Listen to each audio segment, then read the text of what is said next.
if you got rust on your ATV like this, and this, and this, let me show you how to get it off. First, we're gonna add WD-40 and spray it on.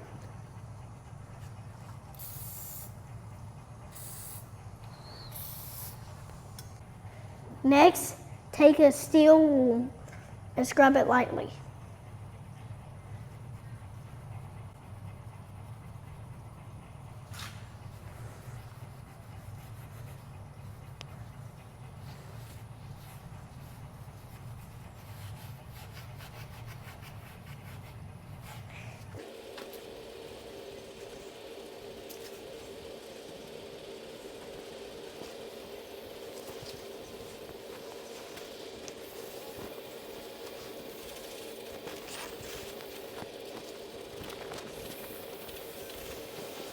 And then off with the towel. We're gonna scrub it lightly.